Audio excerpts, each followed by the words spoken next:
You get this patchiness around your nose where it looks like your makeup is separating. I'm going to give you my best tips on how you can prevent that. First tip is skin prep. You want to make sure you are exfoliating around your nose area. We get a lot of buildup of impurities around there, and exfoliation is going to help clear those out, as well as shrinking your pores. That should be done about twice a week, and then after you wash your face, go in with a moisturizer that's suitable for your skin type. If it's dry around your nose area, everything you put on top of it is going to stick to it and get patchy. If you have oily skin, foundation or concealer that you apply may separate due to excess oil that's on your skin, so you can use a mattifying primer. You can just blot your nose down with any blotting sheets you have, just to make sure you're removing any excess oil. But we do not skip moisturizer. You also want to make sure your foundation matches your primer if you use a primer. They have to be compatible, because if they're not, they're going to separate. Water-based primers with water-based foundations, silicone-based primers with silicone-based foundations. I did an entire video about this. Next step is you do not want to over apply foundation or concealer around your nose area. So I have my foundation and concealer already on. What I'm going to do is I'm going to take a cloth, you can take any napkin, and I'm going to wipe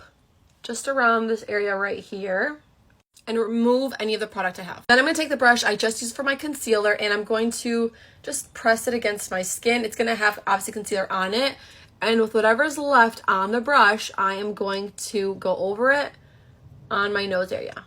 And you can see there's no buildup and there's no patchiness or cakiness, and you want to just press this into the skin.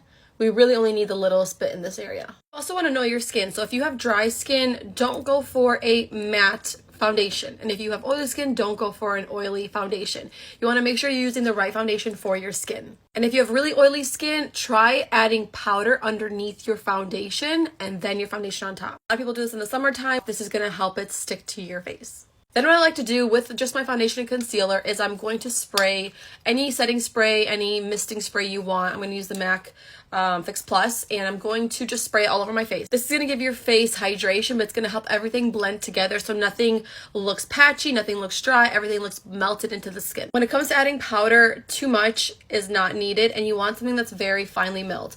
Also, a puff is great, but a puff may pick up too much product. If you're prone to patchiness around your eyes, I would use a brush, tap off any excess, and just lightly set around your nose area. This is not going to give you more than you need.